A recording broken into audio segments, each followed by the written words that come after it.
Let us discuss the next question number 13th of exercise 1C. Question is find two irrational numbers between 0.16 and 0.17. 0.16 और 0.17 के बीच में आपको दो irrational numbers आपको find करने हैं.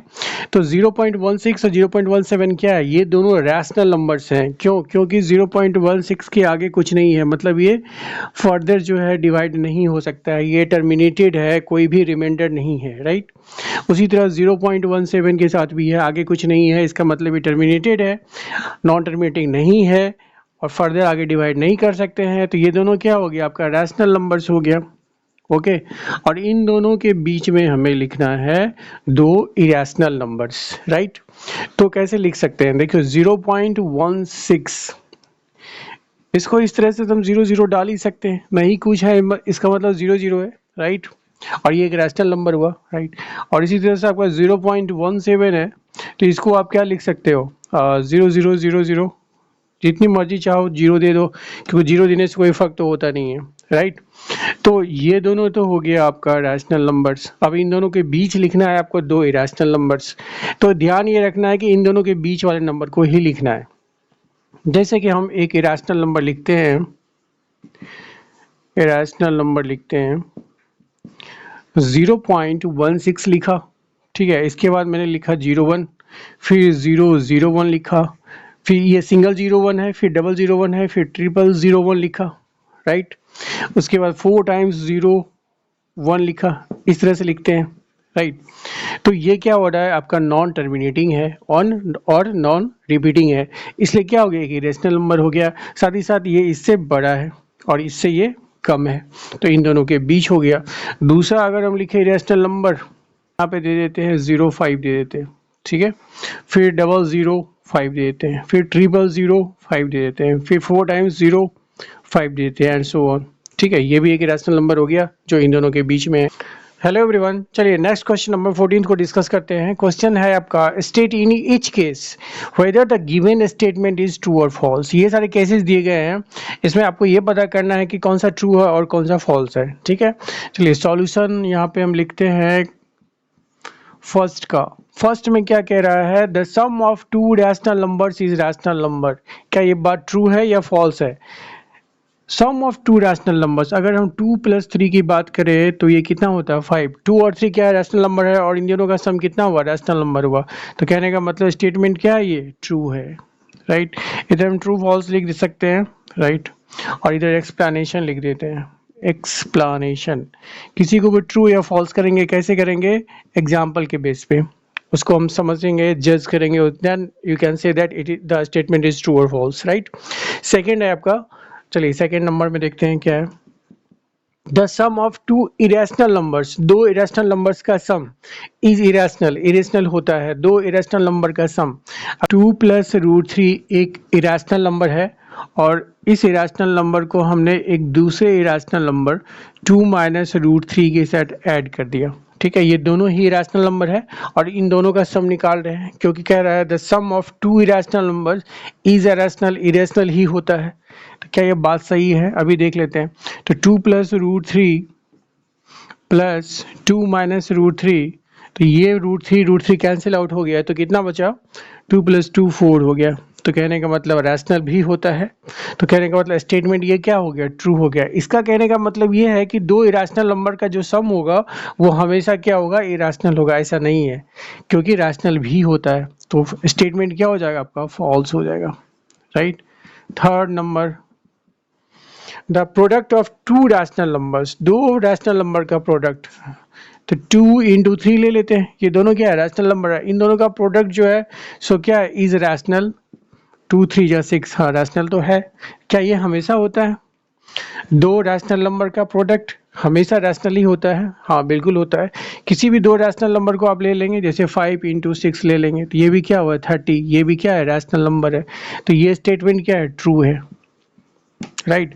मतलब इरेशनल नहीं होता है. फोर्थ पे आते हैं,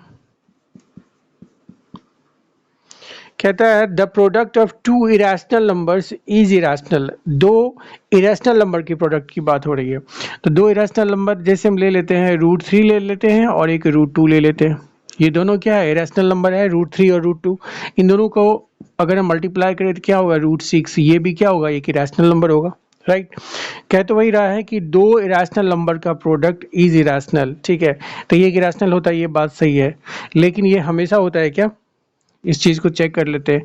अगर √3 इंटू √3 होगा तो ये भी तो एक इरेशनल नंबर है, दोनों ही इरेशनल नंबर है, भले ही वो दोनों सेम हो बट है तो दोनों ही इरेशनल नंबर। तो मल्टीप्लाई करके कितना होगा, √9 होगा, जिसकी वैल्यू 3 हो जाएगी। कहने का मतलब ये रैशनल हो गया, इरेशनल इंटू इरेशनल क्या हो गया, यहाँ पर रैशनल हो गया। तो ये बात हमेशा के लिए सही नहीं रही कि the product of two irrational numbers is irrational. तो ये कहने का मतलब स्टेटमेंट फॉल्स है, ठीक है। और नेक्स्ट है आपका फिफ्थ, उसमें देखते हैं क्या कहता है। The sum of a rational number, the sum of a rational number, चलिए ले लेते हैं 3, एक rational number, and an irrational number, और एक इरेशनल नंबर भी ले लेते हैं हम, जैसे 2 + √3 ले लिया, ठीक है। इज इरेशनल, एक इरेशनल होता है, ठीक है।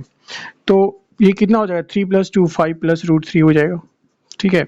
या एक रैशनल नंबर आप 7 लीजिए और एक इरेशनल नंबर √6 ले लीजिए, ठीक है।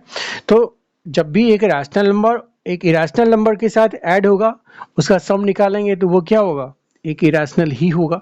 ये चीज़ बिल्कुल सही है, राइट। तो ये आंसर क्या हो जाएगा, ट्रू हो गया, okay.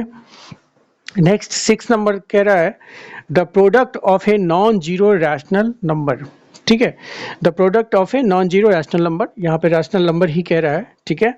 And an irrational number is a rational number. किसका किसका प्रोडक्ट लेना है आपका, एक रैशनल नंबर का। जैसे कि एग्जांपल के लिए हमने एक ले लिया 5, एक रैशनल नंबर है, ठीक है, नॉन जीरो रैशनल नंबर है।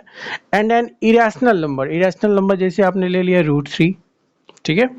तो ये जो इन दोनों को मल्टीप्लाई करेंगे तो इज ए रैशनल नंबर, क्या एक इरेशनल नंबर होता है। 5 को √3 से मल्टीप्लाई अगर हम करते हैं तो वो 5 √3 होता है, तो क्या एक इरेशनल नंबर होता है, नहीं होता है। तो सॉरी, क्या वो एक रैशनल नंबर होता है, तो वो नहीं होता है। ये क्या होता है, एक इरेशनल नंबर हो जाता है, इरेशनल नंबर हो जाता है। तो स्टेटमेंट क्या हो जाएगा, ये फॉल्स हो जाएगा, राइट। चलिए अब 7th नंबर को हम डिस्कस करते हैं। 7th में कहता है every real number is rational, जितने भी रियल नंबर है वो रैशनल होते हैं। तो ये चीज़ गलत है, इसको हम लिखेंगे फॉल्स, क्योंकि रियल नंबर्स जो होते हैं वो इरेशनल और रैशनल नंबर दोनों का ही कॉम्बिनेशन होता है, राइट। इस चीज़ को डिटेल में हम नेक्स्ट चैप्टर में पढ़ेंगे, ओके। तो ये स्टेटमेंट कि एवरी रियल नंबर, जो भी रियल नंबर्स हैं वो रैशनल होते हैं, ये चीज़ गलत है, राइट। नेक्स्ट है आपका 8th नंबर।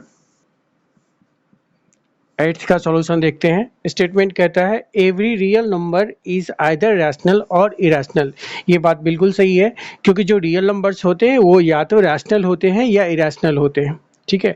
ऐसा नहीं है कि जिससे इससे पहले वाले केसेस में इसने बताया कि जो रियल नंबर है वो सिर्फ और सिर्फ ऑलवेज मतलब रैशनल होते हैं, तो वो स्टेटमेंट गलत है। बल्कि ये रैशनल हो सकता है या इरेशनल हो सकता है, दोनों ही हो सकता है, इसलिए ये स्टेटमेंट आपका क्या है, ट्रू है। वैसे इसको डिटेल में देखेंगे हम नेक्स्ट वाले चैप्टर में, सारा कॉन्सेप्ट इसका वहाँ पे मिलेगा, राइट। नेक्स्ट है आपका 9th नंबर। स्टेटमेंट कहता है pi is irrational and 22/7 is rational. हम सभी को पता है कि पाई की वैल्यू कितनी लिखती है हम लोग, 22/7 लिखते हैं, राइट। तो 22/7 होने की वजह से क्या है, एक p/q के फॉर्म में है, तो इसलिए ये क्या है आपका रैशनल है। और पाई जो है ये एक्चुअली पाई एक कांस्टेंट है, जिसकी वैल्यू जो हम ये अप्रॉक्स वैल्यू होती है 22/7, ठीक है, जो कि आपका रैशनल के फॉर्म में है।